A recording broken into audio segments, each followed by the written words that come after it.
Good afternoon to everyone. I'm John Wuorinen. I'm the Director of Admissions and Tuition Assistance here at Columbus Academy. Today we have diversity here at Columbus Academy as a topic for our second to last scheduled Zoom at noon. Topics that when we're situations we go ahead, I interview interesting people here on campus who have some expertise in different areas. So please check over the library of the previous topics and see if there's anything that interests you. We think here at Columbus Academy that the more you look at us, the more you're going to find interesting and appealing, and you'll want to send your children here. So a couple things. I've got Dr. Pascal Losambe here. He is he's in our Diversity and Community Life Department and a former Dean of Students in the upper school. Very, very interesting person. I'll let him introduce himself in just a minute. But before that, a couple of housekeeping items. If you have questions that you care to ask, please. The talented and remote Nancy Velasquez is here from DC and important member of the admissions team. She's going to be curating the questions in the chat. And so we look forward to being able to help answer any questions that you have. Nancy, thanks very much. Okay, so without further ado, Pascal, why don't you give a little background of about yourself, and then we can get started. Thank you, John. Hello, everybody out there. It's such a joy and it's such a pleasure to be with you today. It's been a remarkable journey with our school community as we strive to create, as Martin Luther King said, a beloved community. This is my 5th year at Academy. I've served in various roles, the most recent being the Dean of Students in the upper school. And it was such a fulfilling and wonderful experience just to get to know the students at such a deeper level. I've been always involved with the work of diversity and community life, and it's such a pleasure to be able to be part of the office now, really thinking strategically about how we can create an environment of belonging for our students as they enter this campus, and asking the question of what story will students leave about themselves when they leave our school. And we have alums that have come through and alums that have come back, and we are constantly learning and striving to really reach that goal of creating a beloved community where people feel as though they belong, regardless of their culture and background and status in many different ways. Pascal, can you tell us a little bit about your background Yes. as we get started? Would you mind? Yes, so I was born in Ado-Ekiti, Nigeria, and my family actually hails from the Congo, the Democratic Republic of the Congo, the former Zaire. And then we moved from there to Swaziland, which is currently called Eswatini. And then from there, we moved to South Africa, where I spent most of my formative years. And you might be asking, why have you moved so much? My father was studying and he earned his doctorate, and he was gaining opportunities in these different countries. But what that did for me is it really started to shape my view of the world. And this question and this notion of belonging became really important to me and very central to who I am.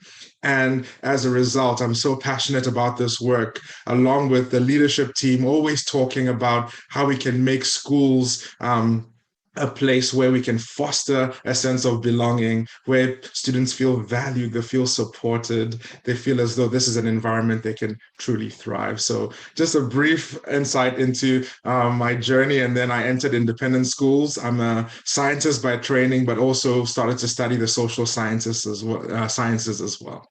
That's great. Good. Well, and most recently, before Columbus Academy, you were at the school in not South Bend, Indiana, yes. Canterbury School, yes, exactly. Exactly. So, a school similar to Columbus Academy in Fort Wayne.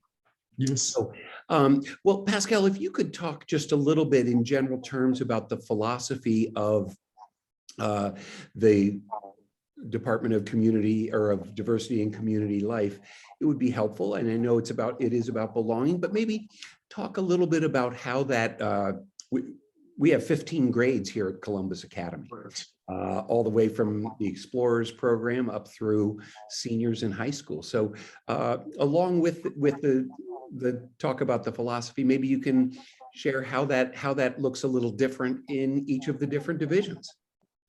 Thank you, Mr. Wuorinen.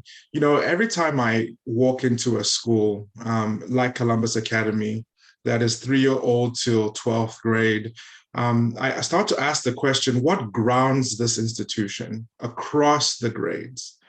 And I find that the mission, the vision, and also the core values of the school is what grounds everything that the school does, whether it's in the classroom, on the sports fields, on the stage, on the playground. These values are common language that we subscribe to. And so our core values are respect, responsibility, honesty, compassion, fairness, moral courage, and integrity. And so that's what grounds us. We are preparing, as somebody once said, we're not preparing the road for the child, but we're preparing the child for the road. And so when we look in our lower divisions and this work in general, we are really harping on how to be a good citizen of our school. What does it mean to be a good neighbor, a kind person, somebody who respects people's differences in many different ways? And those lessons of kindness are reinforced by the teachers because they understand the common languages. How do the books that we read reinforce that kindness, that community, that being a good neighbor, that respect, those values that we subscribe to in our school? And in the lower school, we have a variety of programs that are led by some parent groups in our community, but also in partnership with the school. And so we are truly a community, that three-legged stool, as many people would say. We have the students, we have the faculty and staff, the students and their families, faculty and staff, and we have the school community in general. And so it's so important for us to start to reinforce those things. And for Black History Month, I know that our Mosaic parent group, which is our Black and African-American parents, are going to come and really spend time in different classrooms, just talking to the students and talking about their professions and reading to them as well in the classrooms, and just to show them that we are a community, an interdependent community.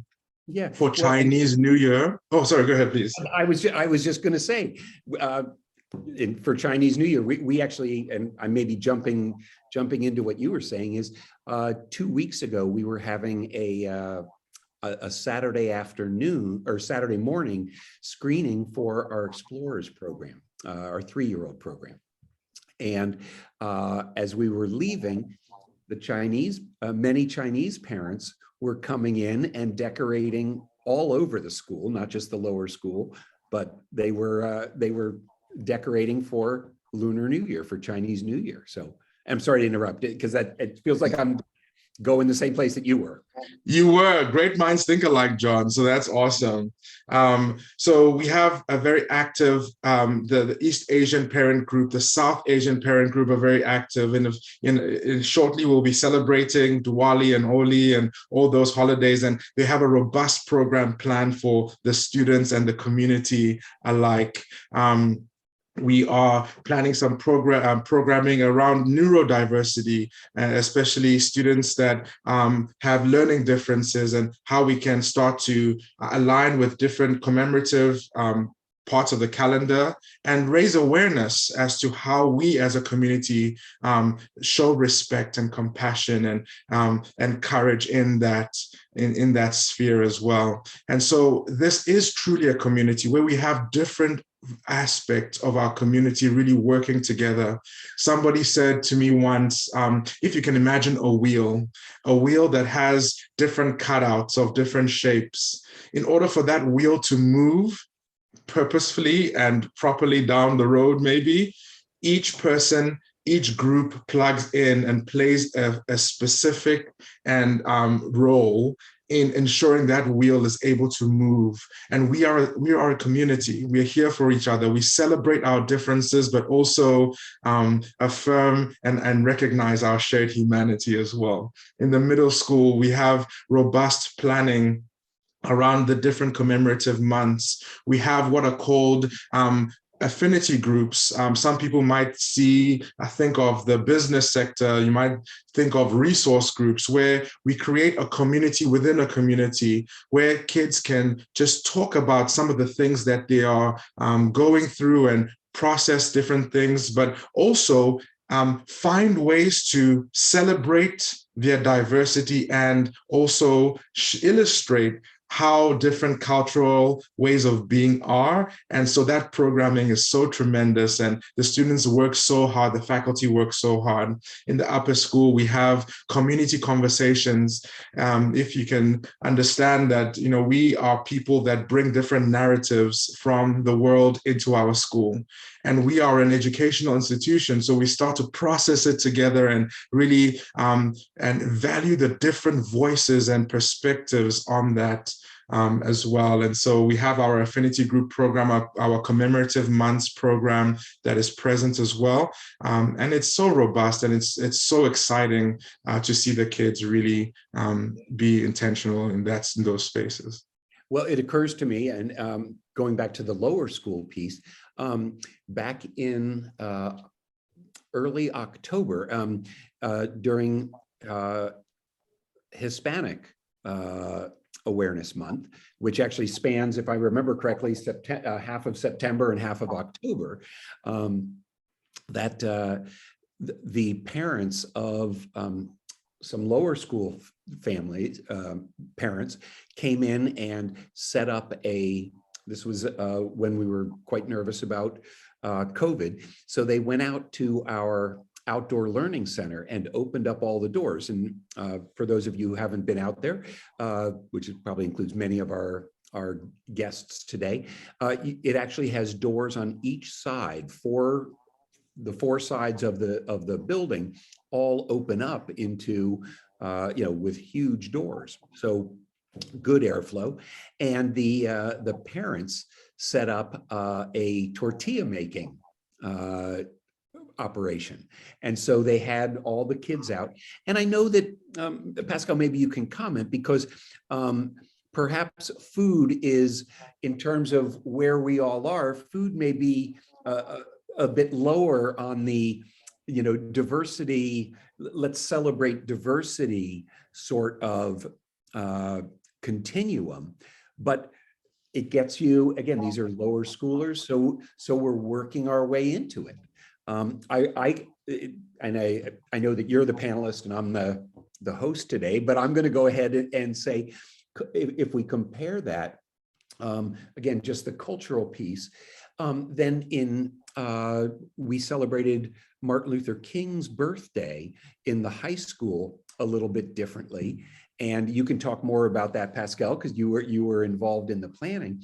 But the high schoolers had a whole menu of options that they could choose. And I remember that there were two parents, a husband and wife of one of our families here, and they talked about their involvement with the Divine Nine. And it was fabulous, talking about the Black fraternities and sororities. And, so it was a very, very different level. In the lower school, you've got just again, hopefully making everyone feel comfortable, but it's at the food level. And then by the time you're getting to the high school, we're getting into some more subtle and frankly more interesting sort of piece. I'm sorry to interrupt you there, Pascal. I'll, Yes. I'll No, try to be quieter in the future.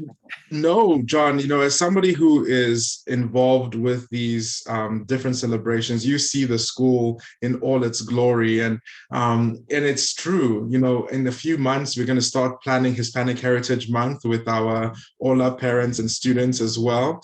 I remember walking into the dining hall and seeing different flags represented.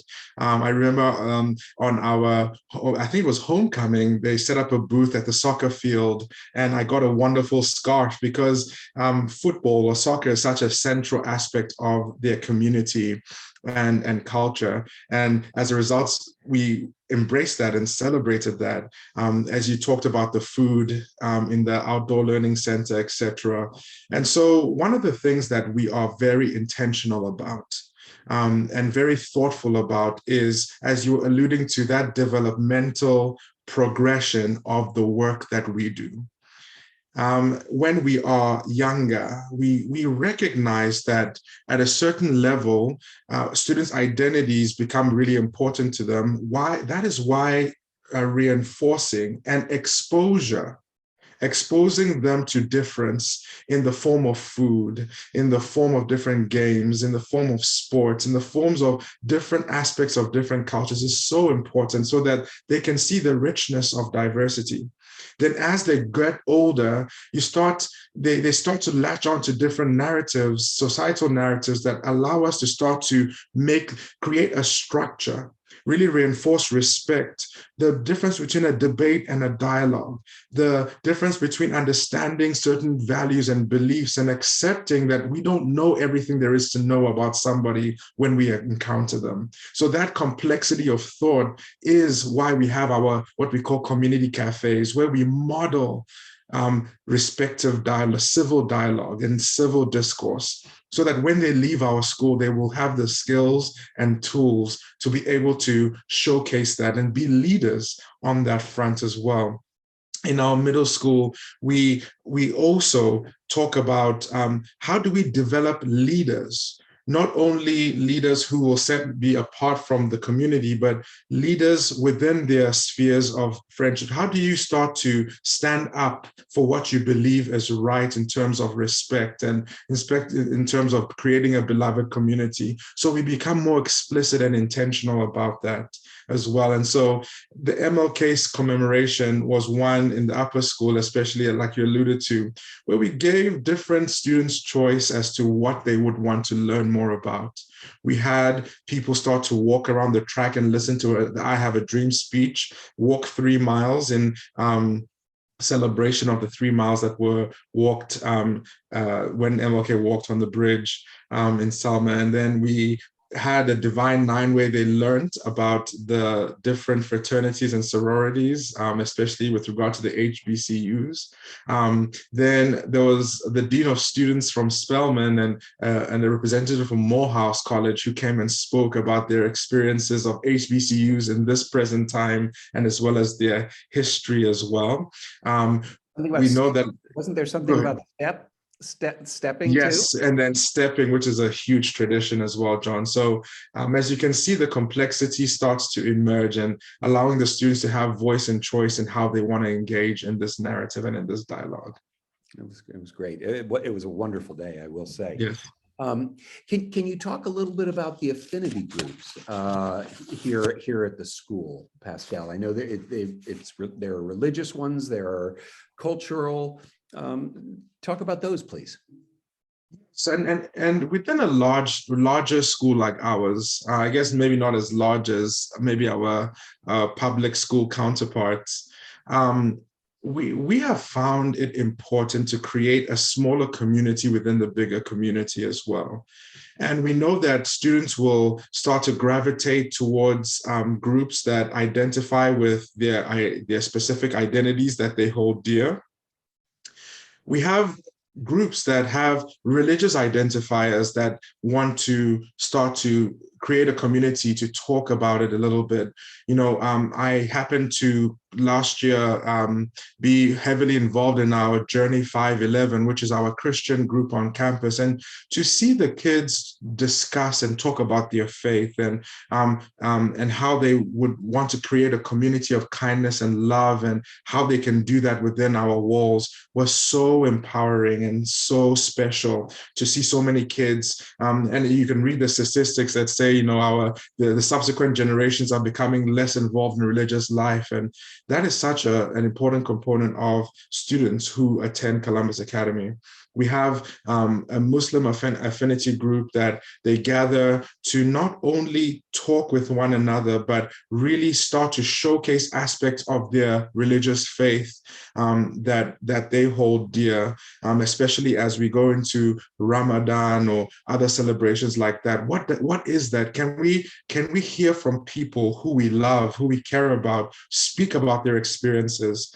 And in that, again, Desmond Tutu says, our humanity is wrapped up. My humanity is wrapped up in your humanity.